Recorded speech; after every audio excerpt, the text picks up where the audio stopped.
And hi. So Hayom Yom for the 19th of Shvat, which will actually be tomorrow, is that the first positive mitzvah is, in the words of the Rambam, to know that there is a first being who caused the existence of all beings. That's the first mitzvah. And today, when we go into the Parsha, which I'll mention the name of it in a minute, I'll keep you in suspense for another couple minutes, we're going to discuss the receiving of the Torah and the Ten Commandments and the mitzvahs. And so the Parsha is Parshas Yitro, and we'll discuss why that's also connected, Yitro and receiving the mitzvahs. But the first mitzvah, according to the Rambam, is to know that there is a first being who caused the existence of all beings. The knowledge of this principle is a positive commandment because, as it says, I am the eternal your God. And that's going to be when we get into Anochi Hashem Elokecha, Anochi. This is a mitzvah relating to the mind and intellect. True, every one of Israel believes in God with a simple faith, and his heart is whole with God. Still, it is the duty of the mind and the intellect to bring this faith to a level of knowledge and comprehension. In other words, to kind of think about it so it becomes something that is not a leap of faith, but it's actually known. You've internalized it, and it's part of what you would consider your knowledge. This is the meaning of to know that there is a first being.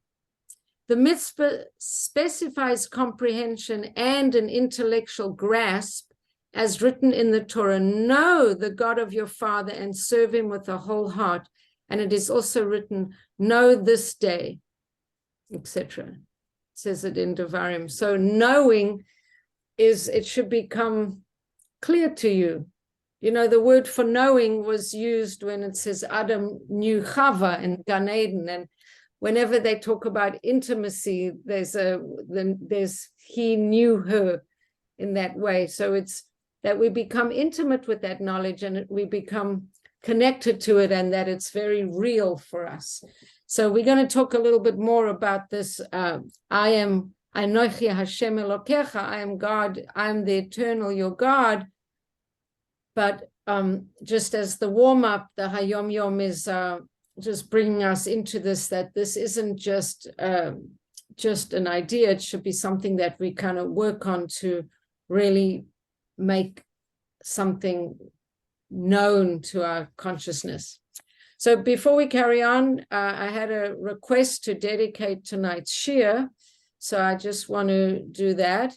And this is dedicated. Sorry, just need to pull it up.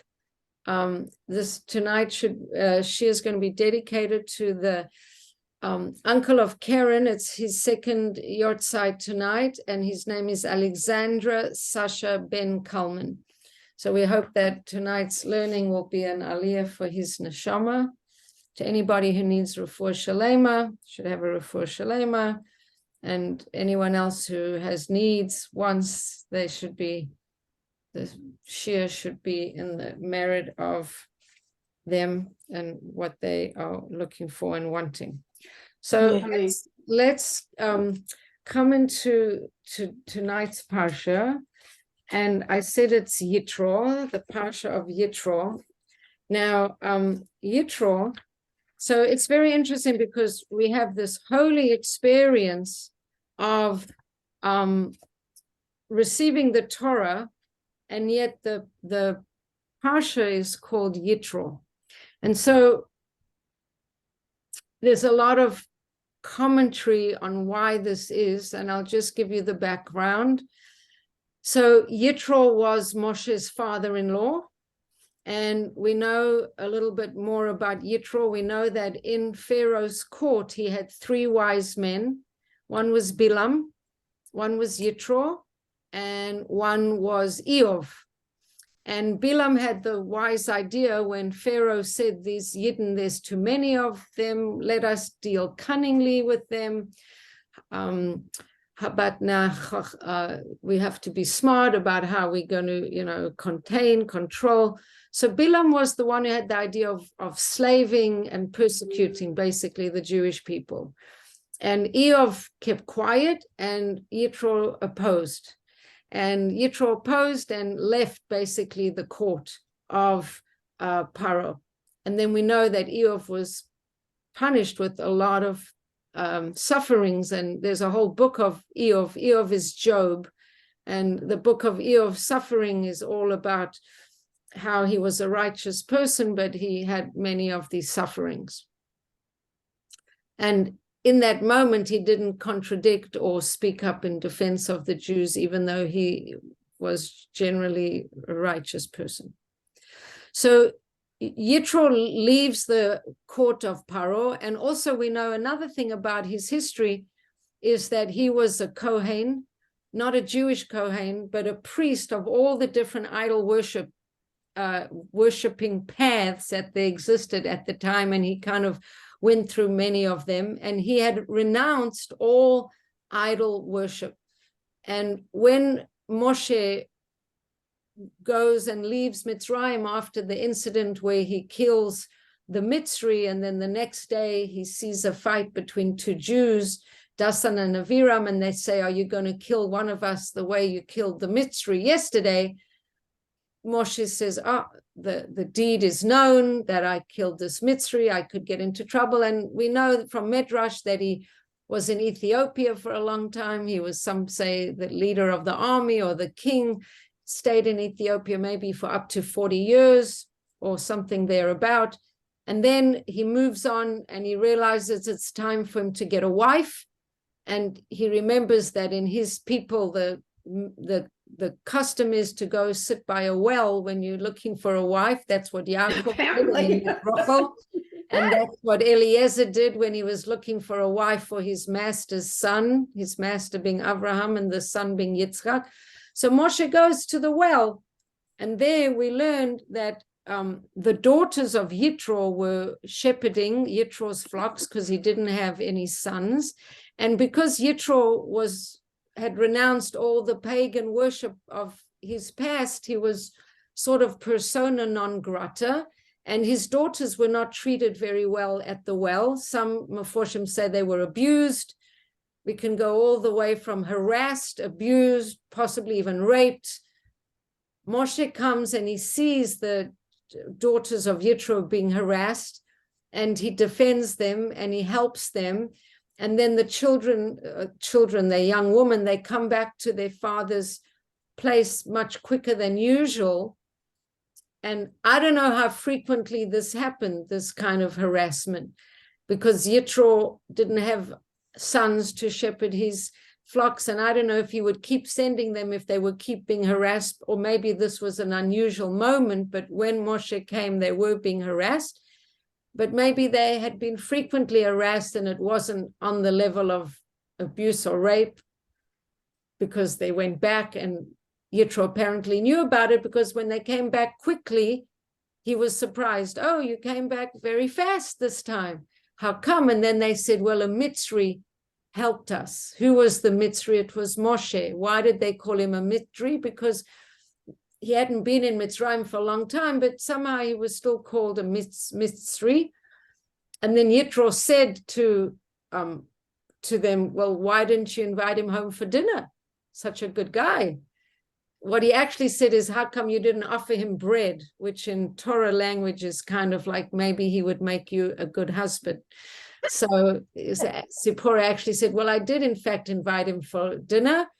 And Moshe comes and he works and he marries Zipporah. Also, I don't know if I spoke about this last week, but the myth of King Arthur and the Knights of the Round Table.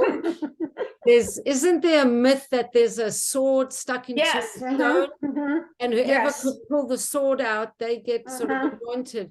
So Yitro had the staff that came from, I guess Yaakov had it, and somehow it got into Pharaoh's court, the staff that ended up being, and the staff had gone through the hands of previous special people in the lineage of the Yidden, but somehow Yitro had gotten hold of it and put it into his garden. And anyone who wanted to marry one of his daughters, they had to pull the staff out of the ground, and no one could do it until Moshe came and just effortlessly removed it.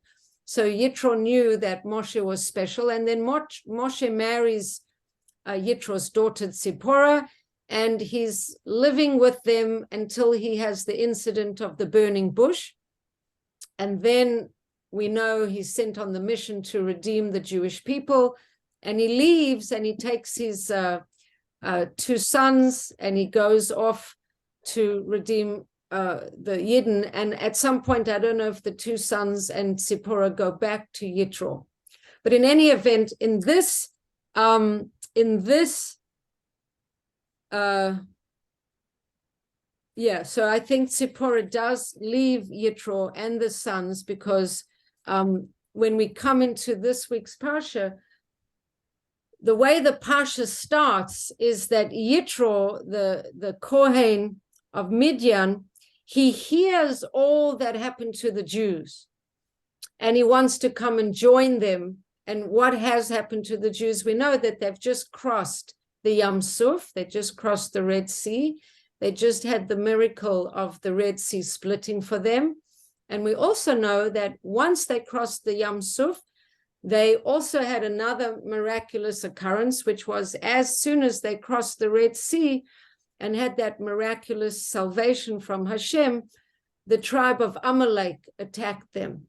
And through God's help and Moshe's arms being held up on each side, somehow God assisted them and they won the war against Amalek. But it's regarded as being pretty chutzpahdik that Amalek had the audacity to attack these people who were obviously protected by God, in that they had gotten out of Egypt and had been saved in the crossing of the Yam Suf. And so everything about Amalek, who becomes the nation of Amalek, is distinguished in that the gematria of the name Amalek is equal to the word Safek, which means doubt. And it's like what Amalek did when the Jews crossed the Yam Suf. Amalek, so to speak, took a big bucket of cold water, and the Jews were all excited. God helped us. We crossed the sea, all these miracles. Amalek comes and says, that's no big deal. I'm not afraid of you.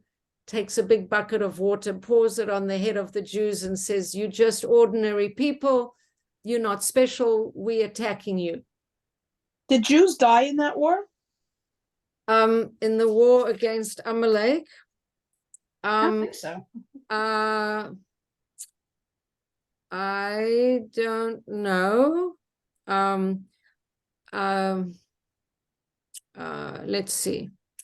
When he raised his arms, when Moshe raised his arms, Israel was stronger. When he lowered his hands, Amalek was got stronger. And then they put stones underneath his arms, and then Aaron and Hur supported his hands. And then they battled and weakened Amalek and the people. And I don't know what kind of what was the story exactly with how many people. But I mean, it was a battle and they were victorious, but I'm not sure actually right now, just that Hashem did miraculously help them. So I'm not really sure. Haman in the story of Purim is a descendant of Amalek. So it's a special mitzvah to remember this action that Amalek did, that they came and says like they cooled down the enthusiasm of the Jews for, and that's what they always do. That's their style. That's what their imprint is, that if a person is doing a mitzvah, person is keeping Shabbos, or a person is keeping kosher, then the spirit of Amalek comes and says, you think you're so holy, you think you're doing such a big thing, but really you're not really doing it right. God doesn't care for what you're doing. You're a faker. That's the energy of Amalek, that even in our times when we celebrate Purim, we talk about it a lot, and it's a special mitzvah to remember what Amalek did to us and to eradicate that negativity of Amalek. Anyway, so what did Yisro hear that makes him so impressed that he actually leaves where he is and comes and joins the Jewish people? It says that he heard about the crossing of the Yam Suf, and he heard about the defeat of Amalek. And he's very excited about these things. And he comes and he joins the Jews, and he brings Tzipporah and the two sons of Moshe.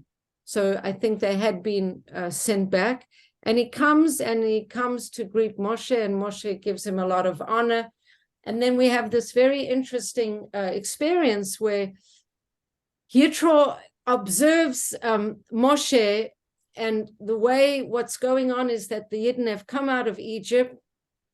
They're a couple months out of Egypt already, and Moshe is watching how whenever the people have questions about interpersonal relationships or how to do things in the right way, they're going up to Moshe and trying to get advice for Moshe.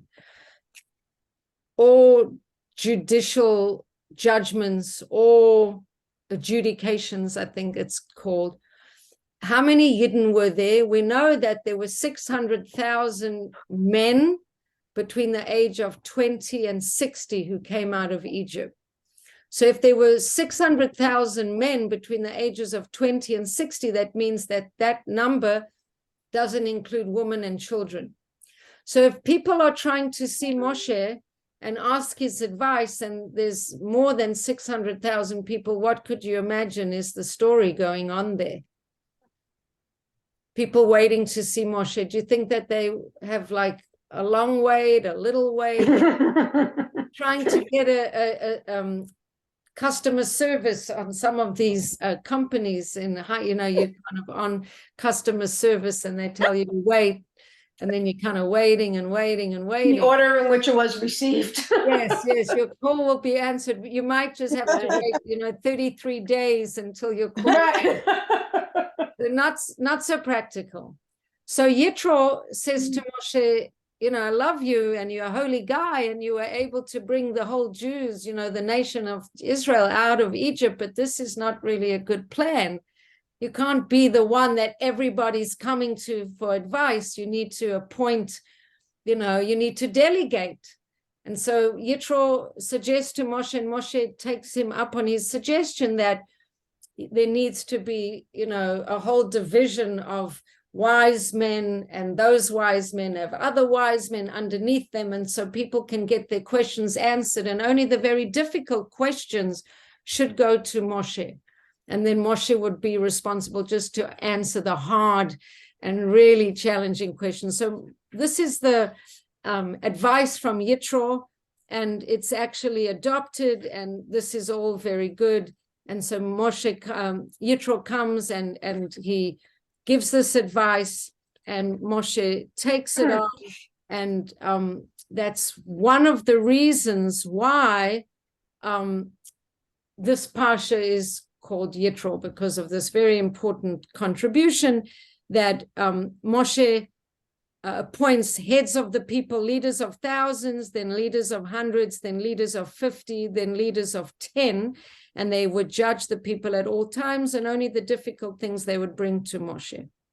And then it says Moshe sent his father-in-law and he went back to where he came from. Now there's some discrepancy if he stays or he doesn't, or at exactly which point he left, because right after Moshe Yitro leaves, we then get the very meaningful discussion in the Torah about the 10 Commandments. And this is the part that I really would like us to do together. So I'm going to share the screen, and let's try and see where we can find it. We'll close down WhatsApp, and let's see, where can we find? Okay, so let's do chabad.org. There we go. And let's do here we want text-based learning, and that's not right. Text and summaries, that's not right. Let's go find a different part. No, we're going to find So it. we're not sure that if Yitro was there at Matan Torah. Yeah, it seems from the text that he leaves, in fact, before Matan Torah starts. It seems that he leaves. So Is this what's it called? This shul when you go to Shabbos, that's when everyone stands by the Yeah. Asaros Dibros? yes, Is that they're this gonna- week? Yes, yes, they're going to be reading that this week, and here it is. Everyone stands because Yeah, well, they're going to be reading it. Okay, so we're up to chapter 19, and so that's still let's go to 19. Let's see, chapter 19. Yeah, so Moshe left his father and he did everything that he said. And then he went, so now we're on to the fourth one. Okay, so here we are. Right, so here we are. So in the third month of the children of Israel's departure from Egypt, on this day, they arrived in the desert of Sinai, Midbar Sinai. Are we And- looking at something different? I actually don't have it at all. Yeah, we have your Your phone log here. Oh, so let's see. Okay, so let's do it again. Share screen. And here we go. So are we sharing now? Okay, thank you for telling me. Great. So here they are, and it's 3 months after they've come out of Egypt. 3 months, okay? So now on this day they arrive in the Midbar Sinai, and we can, yeah. And they journeyed from Rephidim, and they arrived in the desert of Sinai, and they encamped in the desert, and they were opposite the mountain, this mountain of Sinai. And let's I'm going to take off Rashi for now. Okay, they arrived in the desert, and they opposite Neged Hahar, opposite the mountain. And then this is really going to be the experience of receiving the Torah, which is what we have a whole holiday about called Shavuot. So the first thing is, why now? Why 3 months after they get out of Egypt? So there's an interesting answer from the Zera Shimshon that, you know, there's a parallel between the Jewish people and Hashem being compared to a bride and a groom. And at Har Sinai, it's kind of like a chuppah or a marriage. It's why when I was dating my husband, I think I met him right after Pesach, and all through the counting of the Omer till Shavuos, we were dating, and I thought, like, he's for sure, like, when it comes to Shavuos and it's this marriage of Hashem and the Jewish people, that's when he's going to invite me, and, you know, that's when he's going to propose. And I was all into this marriage of, you know, the Bnei Israel and Hashem, but my husband was on a different time frame. But anyway, so because there is that analogy of husband and wife, the Bnei Israel being the wife and Hashem being the husband, there's a law that if a person converts, a woman converts from not being Jewish to being Jewish, or she's a captive and she gets freed, or she I think gets divorced. I think that's the other option. In any of those cases, a Jewish convert, a redeemed captive, or a freed slave, she's not allowed to get married until 3 months have passed. Can anybody give me a reason of why that might be true? Why would she not be able to get married before 3 months have passed? Oh, in case, yes, wait a minute, I do remember learning this. It's in case, if she is with,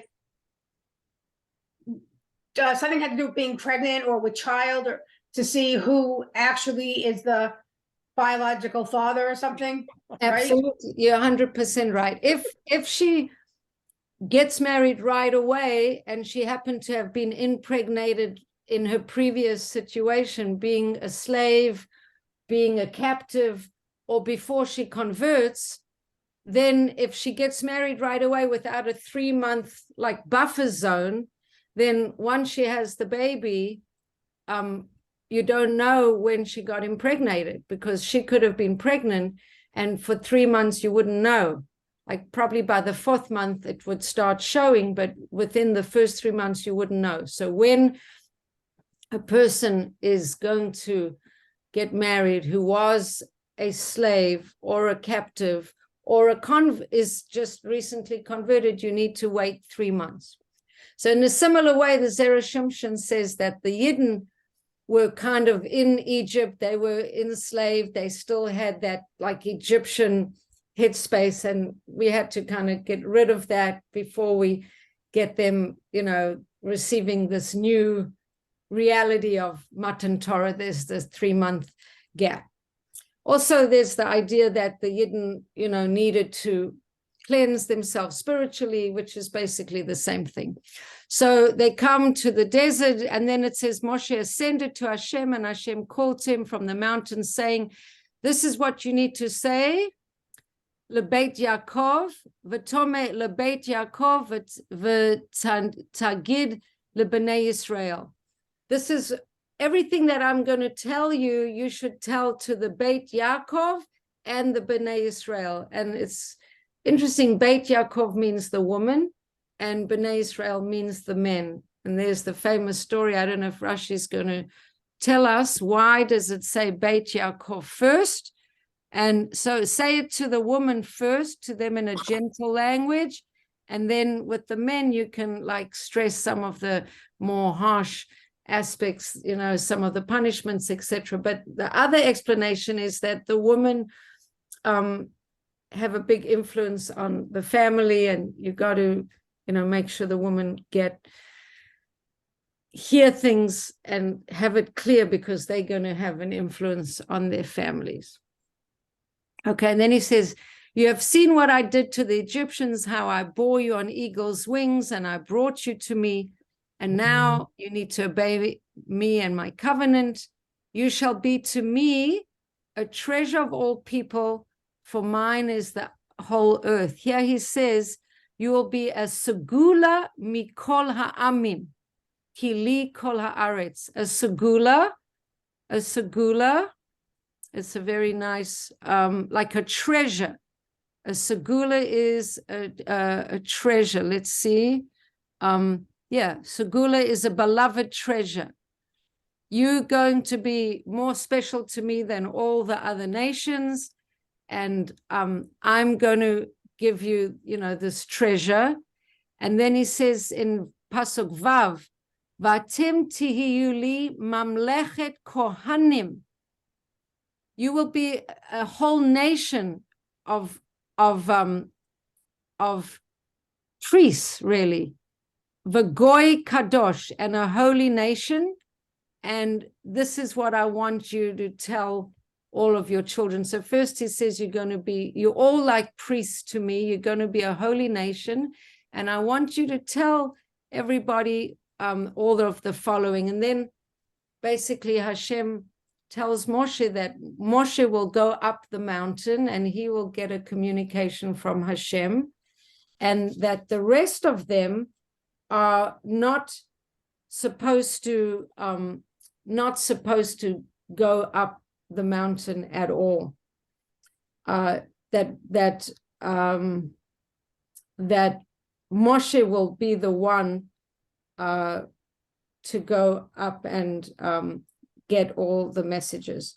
Of course, it says that they camped in front of the mountain like one nation, but ke'ish echad belev echad, like they were all unified after the fight against Amalek. They were ke'ish echad belev echad, like one nation, all united with one heart.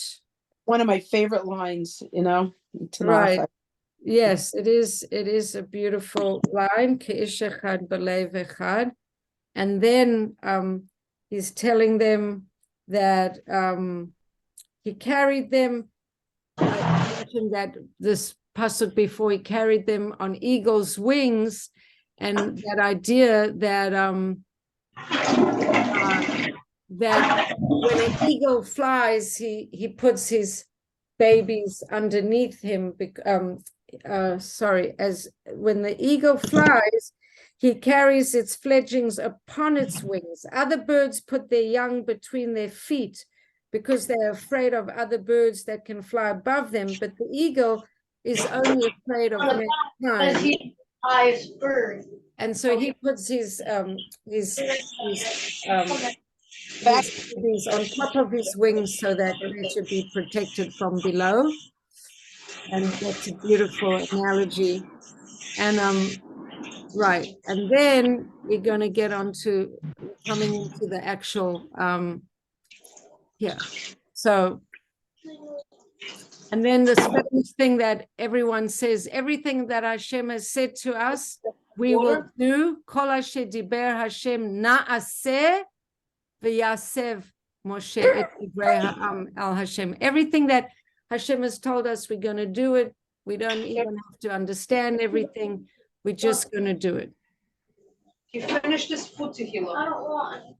Somebody needs to mute themselves. Yes, if you're having conversations, Dapina? then you need to, okay. So then Moshe summons the elders, and he says he's going to come to them in the form of a cloud, and he wants them to get ready and prepare themselves for 3 days.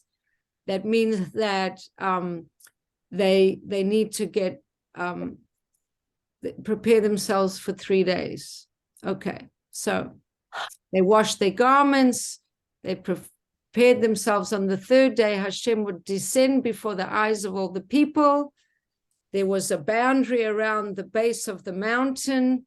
Nobody should go onto the mountain. No one should even touch the mountain. And Moshe descended from the mountain to the people, and then they washed their garments. And it came to pass on the 3rd day, it was morning. Then there was thunder, flashes, very big blast of the shofar. Rashi says that when a person blows a shofar, they blow, and the longer they blow, the weaker and weaker the sound gets, because they can't sustain a long blast. But with Hashem, the sound got louder and louder, and the sound, the mountain was smoking. There was smoke and everything. It was very dramatic. And then let's go to look at the actual commandments themselves, because that's really where I wanted to go. And let's see. And we have more of, don't come up on the mountain. And then here we go. We're coming up to, we're coming up to the actual commandments. And here we go. So chapter 20. Okay, so let's, V'yarabe Elokim et kol hadavarim ha'ele lemor. And these are the words that Hashem spoke to all of the Bnei Israel. So it starts with Pasuk 2, base, but that's really the beginning. Does somebody want to read it? Pasuk base.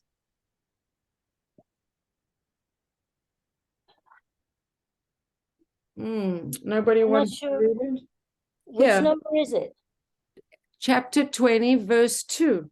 I am the Lord your God, who took you out of the land of Egypt, out of the house of bondage.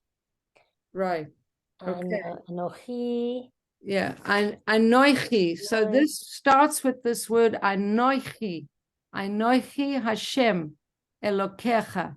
Asher hotzeisicha me'eretz Mitzrayim mebeit avadim. So there's a story that one of the rabbis tells, and he says that when the Alter Rebbe spoke, the longest he would talk would be for 20 minutes. That would be the longest he would speak. But when the Mittler Rebbe, that's his son, when the Mittler Rebbe or the next Rebbe would speak, he could teach for 6 to 8 hours. Wow. But the reason why he talked for so long, maybe the Alter Rebbe says, this rabbi, the Alter Rebbe put into 20 minutes what the other Rebbe put into 6 or 8 hours. Some say, and now when the Torah was given and Hashem was revealing himself and communicating with the whole nation of Israel, all of the Muslim culture is based on the fact that Muhammad, not culture, but religion, that Muhammad had an interaction with God. And he had this interaction with God when he was, in the desert. I don't know if anybody was around. It was just him by himself, right? And I think Buddhism is based on Siddhartha, I guess, who also had a moment of inspiration when he had some divine revelation, just himself. The whole thing about the basis of the Jewish religion is what we're going to talk about now, happened in front of the whole nation, 600,000 people, and everybody is experiencing. And then I skipped over the verses, but really it says Hashem came down and there was smoke and thunder and lightning, and it was like we spoke last year, a whole lights, multimedia lights and fireworks and all this, a lot of powerful experience. And then there's some commentators who say that God only said so did he say so there's some commentators that said that Hashem said, Anochi Hashem Elokecha, Asher hotzesicha me'eretz Mitzrayim mibeit avadim, that he said that line, I am the Lord your God who took you out of the land of Egypt, out of the house of bondage. And he also said the second line, Lo yihiyeh lecha elokim acherim al panai. You shouldn't have other gods. You shouldn't have the gods of others in my presence. And then the Yidden said, that's too much. We can't hear Hashem's voice. It's overwhelming. We're passing out. It's just too intense.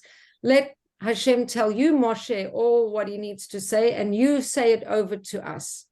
So the first opinion is that Hashem said those 2 sentences and he said them both. Another opinion is that all Hashem said was Anochi, and that was too much for the Yidden. And after he said Anochi, once he said Anochi, too much, they couldn't hear anymore.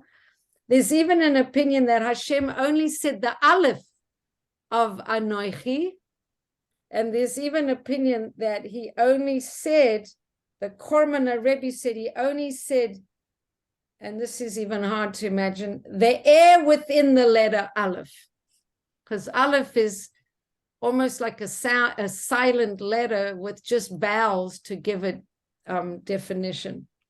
So I want to talk about the Aleph, and I gave a lot of things over about the Aleph in one of my classes, and I didn't draw the Aleph. And then I realized afterwards that while I was talking about the Aleph, not everybody had an idea of what I was saying, and then I probably should have shown everyone a picture of the Aleph. So I'm going to show the picture of the Aleph now. And so while we're talking, so maybe the whole of Torah is actually contained just in the letter Aleph, and everything else is commentary. So here's, I don't know if it's going to show up because I got this filter. I don't think it's even, you could even see it. I see it. Yeah, it's kind of very fragile. So we can see it. Yeah, well, if you don't know what an Aleph looks like, maybe try to open a siddur and see. But basically, there's a Yud on the top, there's a Vav, a line, and there's a Yud on the bottom. So it's Yud, Yud, and line down the middle. So each Aleph, each Yud on each side has the value of 10, and the Vav down the middle has the value of 6. So 10 plus 10, and then the Vav is 26. So it says it took God 26 generations to reveal his oneness to the world. Anyway, I can get carried away and talk about the Aleph, but I'm going to restrain myself. So there's lots of things to talk about the Aleph. The Yud above is 10. The Yud below can be 5 and 5, because it's in the world below, it's good and bad, male and female, light and dark. And so then you have Hashem's name, Yud, Hey, Vav, Hey. That's another thing in God's name, his 4-letter name. So anyway, so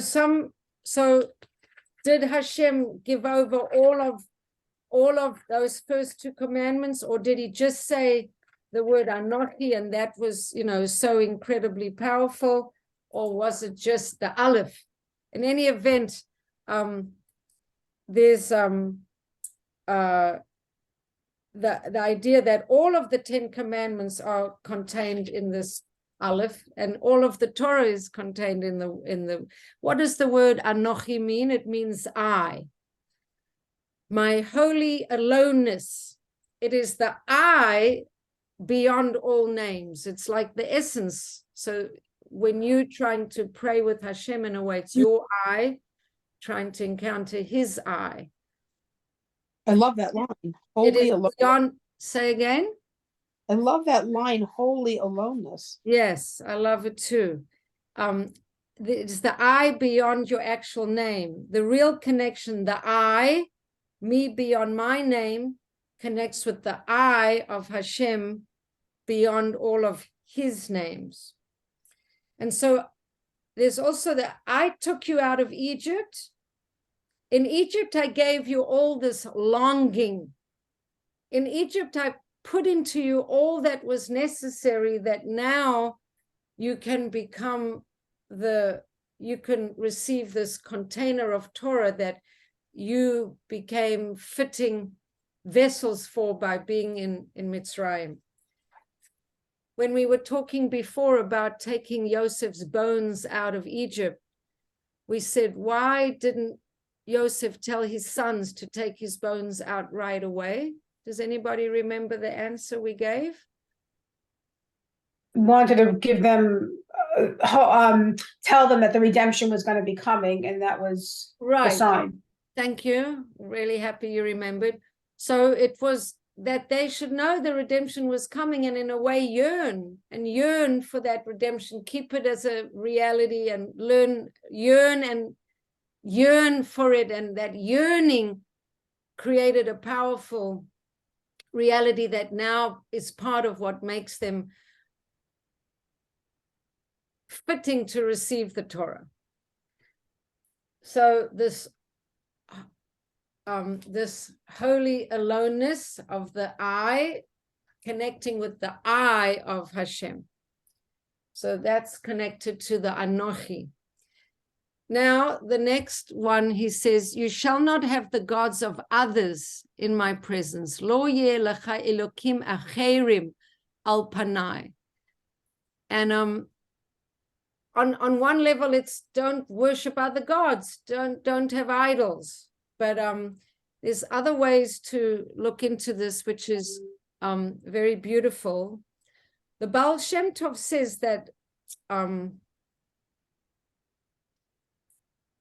that fearing God means that I am afraid I will lose his light. That's what having fear of God is. Love of God is one thing, but fear of God is I will lose connection to his light. I'm afraid I will do something wrong, which will create a distance between me and him.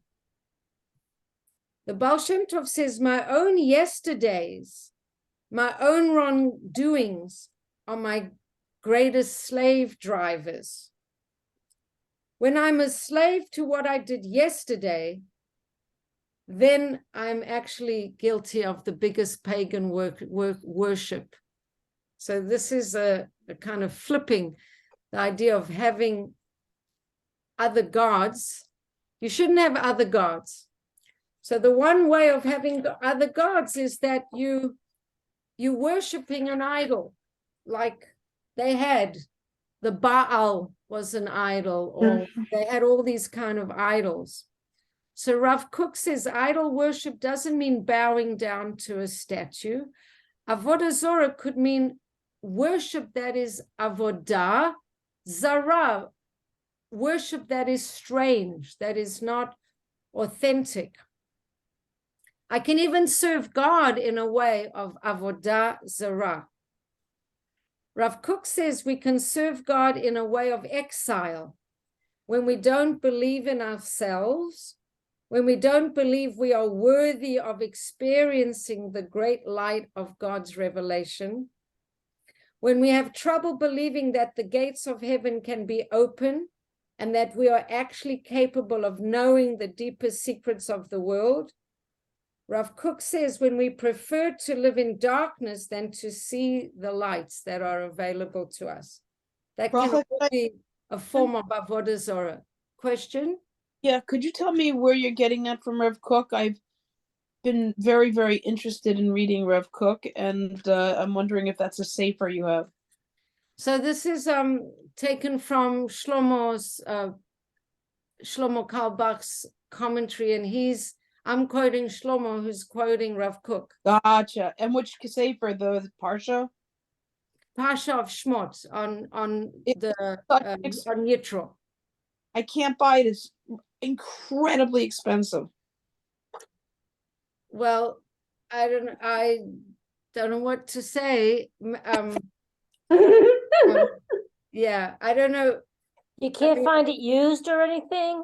Yeah, maybe you can find it used. I know that the Shlomo Carlebach books that are available are Bereshit 1, Shemot 1 and 2, teachings on Hanukkah and teachings on Yerushalayim. And I think those are the only ones that have been printed.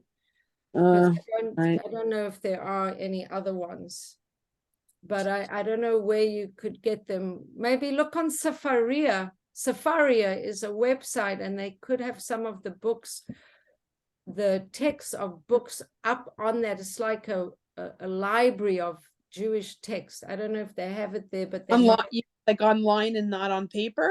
yeah, it's not- online. Safaria, it's called. Never And heard of it, and I'm terrible about using the computer, but okay, go ahead. try I mean, learning, I like Safaria. a book. So let me. Sorry. So What anyway, are you looking for again? What are you looking for? it's an online library of many Jewish texts called Safaria. No, what is And- she looking for specifically? Well, The these are commentaries series. on the Parsha from Rabbi Shlomo Carlebach, where he Oh, okay. quotes a lot of yeah. Mhm. So Rab- so he's quoting Rav Kook, and he's saying that Rav Kook would say that we prefer to live in darkness than to see the great light. People who were not taught, and then I mean, we know that Rav Kook had a great acceptance of the secular Jews who were building the land of Israel, and so he actually said that many times people were taught about Hashem in an exile way, and sometimes the people who were never taught about Hashem are even more open to being open to knowing Hashem in not this, what he's saying, the pagan way. The pagan way is where God is so great and you are so small, and you can't, you worshiping Hashem in a pagan kind of way. Pagan because you're not appreciating the greatness of what you can accomplish. You're not appreciating the light of godliness that you can see. That when he says avodah zarah, the zara is strange. It's service that is not in sync with what you're capable of. He says sometimes the more we know who God is, the more we know who God really is, the less pagan we are. Avraham Avinu really knew that there's one God, and he taught us, but then we forget, but we're starting to remember. That's what he said about that. Wouldn't you say we're suffering from that in a big way in this generation? A lot of robot Judaism. Oh, yeah. Well, I mean, I like this where he's quoting the Baal Shem Tov. He says, the Baal Shem Tov says, my own yesterdays, My own wrongdoings are my greatest slave drivers. I'm a slave to what I did yesterday, which is the biggest pagan worship. Like that's a quote from the Baal Shem Tov, which I You think imagine? Wow. that is very powerful. As Sure. much as it's holy to cry over my sins, it's also a little bit of slavery, as Reb Shlomo says. It's a little bit of slavery. So that's some of the commentary on don't have any other gods in front of you. Don't make yourself a graven image. And then don't prostrate yourself before or worship these other gods. And then he says, I remember loving kindness. I remember goodness for thousands of generations. I remember the, iniquity for the third until the fourth generation, but the kindness, I will perform kindness for thousands of generations to those who keep my commandments. And then we up to here on 8, remember the Shabbos day to sanctify it. And then the idea of what I'm doing when I'm keeping Shabbos. Shabbos means that I'm plugged into everything. When I eat the fish on Shabbos, what am I tasting? I'm tasting that God created heaven and earth, that my Shabbos is plugging me into all of this reality that God created all the world, that in a way it's back to the Aleph. Shabbos is helping me connect to the Aleph. When I make Kiddush, I'm standing before Hashem, being a witness, testifying that God created the heavens and the earth. Some people taste the wine and spend the rest of the evening discussing which is better, Manischewitz or Kerem, all testifying to the... Oh, sorry, those people. Neither. We'll solve it neither. Right. Right. Okay. And then just a couple words on respecting parents, because the next one is honor your mother and father in order that your days be lengthened on the land that the Lord your God is giving you. Kibed et avicha ve'et amicha leman ya'arichun yamecha al ha'adama asher Hashem Elokecha noten lach. So really, Reb Shlomo actually brings, because all of these I'm getting little snippets from Reb Shlomo. He says if somebody, you're drowning in the water and somebody comes and saves you, you'll want to give them $1 million. You'll be so grateful to them that they saved your life. But, your parents gave you your life. So he tells a story about the sons of Rebbe, because it says, in order that your days, Kived et avicha ve'et amicha leman ya'arichun yamecha. Okay, so he says that the sons of Rebbe really was very lenient in all of his paskening. Like if somebody came up to him and said, do I really need to fast? I'm not feeling so good. The sons of Rebbe will say, you don't look great. You look like you're collapsing. Come, I'll take you into the kitchen and I'll give you, he'll even cook him food and basically feed him to him. But his son, the Shinova Rebbe, was the opposite. A person would come to him and say, do I really need to fast? And the Shinova, the sons of Rebbe, would say, you look strong as a lion. Of course you should fast. No question about it. So he said that the Shinova, before he would visit his father, he would say to Hillel and Daven and Shul and Daven that he should speak to his father respectfully and not, say anything wrong.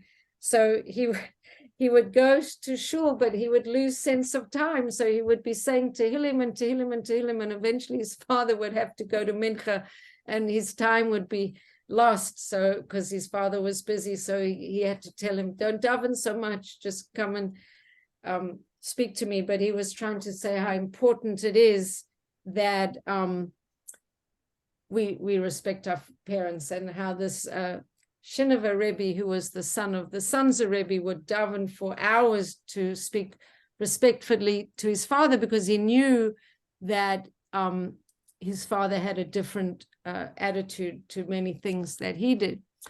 So then you shouldn't murder. And in Pasuk 13, we have all the mitzvahs very quickly. Lo tirtza, don't murder. Lo tinaf, don't commit adultery. Velo tignov, and don't steal.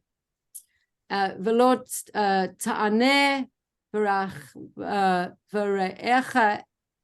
aid sheker, and don't bear a false witness against your neighbor. So when about the do not killing, in the Zohar, Hashem says the Zohar says that it says in the Torah, don't kill. So you could think about don't kill, don't take a knife and kill somebody. So Reb Shlomo says the higher people say don't be angry at anyone. That's one way of learning this. Don't be angry at anyone. But the real holy people, says Reb Shlomo, don't ever ignore anyone. Says Reb Yochanan said in his whole life, it never happened that any human passed by him without him saying hello first. He was so eager to see another human being that no one ever managed to say hello to him first before he acknowledged them and said hello to them. So don't murder can be, don't take your knife and, murder. Don't be so angry with another person that it's as if you're murdering them, or don't utterly ignore them so that you feel like the person feels totally negated. And the last one that I just want to share that I've remembered for many, many years, and I don't remember where I heard it from, but it says you shouldn't steal. And I heard it, I can't remember from who and in whose words, but the very basic thing is you shouldn't take somebody else's possessions, but the higher way of keeping that is, if you know a piece of Torah, it's stealing if you don't share it. Stealing from other people's potential ability to hear that Torah, and you shouldn't prevent them from hearing it, in a way, take away from them something that they could have. It's in a way stealing from them. And of course, we know that you shouldn't steal sleep from someone unless you're waking them up for a mitzvah. We always tell that to little kids on Shabbos afternoon. Let your parents sleep, because you shouldn't steal their sleep. So, and then the last one is don't covet your neighbor's house, your neighbor's wife, his maidservant, his maidservant, his ox, his donkey, whatever belongs to his neighbor. And let's see if there's anything else. And then all the people saw the voices and the torches, the sound of the shofar, the smoking mountain, and the people saw and trembled, and they stood afar. So that's sort of what I wanted to share. Little extra insights into the Seres Adibros, and the reason, one of the reasons of why it's called Yitro, the Rebbe gave a famous sikh on this, is that when knowledge of Hashem had permeated into the world, even to a Yitro, even to a priest of all the foreign religions in the world, all the idol pagan religions, that was when the awareness of godliness had come so into the world that was in a way one of the signs that made the world in a way ready for this linking of heaven and earth, which was Har Sinai, this God revealing himself from above and kind of knitting the holiness of the Torah with the physicality of the world. Somehow Yitro receiving and coming to be with the Jews and acknowledging God was in a catalyst that enabled this whole process to even happen. That it wasn't enough that the Jews acknowledged Hashem, but when the pagan priest of all pagan religions renounced all of that and proclaimed and wanted to join the Jewish people, that was a very big piece of the story. Whether or not he actually stayed there for that moment or he left right before, it's not really clear. But that's why his name is attached to this experience of the whole Torah being given in this very important moment that is forever celebrated as our holiday of Shavuos. And that's, yeah, any comments, questions, additional contributions? Yes. So if I'm not mistaken, right? So we think that, or we know that Yitro possibly converted, right? Well, he acknowledged God. He Right. acknowledged God. I don't know if he joined the Jewish people, because at some point he definitely left. Yes, and I thought it was, if I'm not mistaken, it was to tell people to basically get rid of their idols and also to preach, monotheism. Possibly was, but he didn't stay with the Jewish people. He could have Right. said the idea of monotheism not as a Jew. Okay, right. Okay, that makes sense.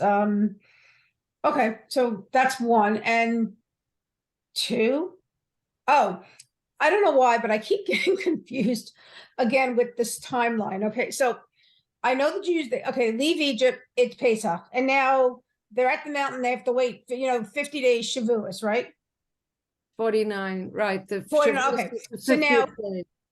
right, so now he comes down on, on the 50th day where they made a mistake. Anyway, and the Luchot get destroyed.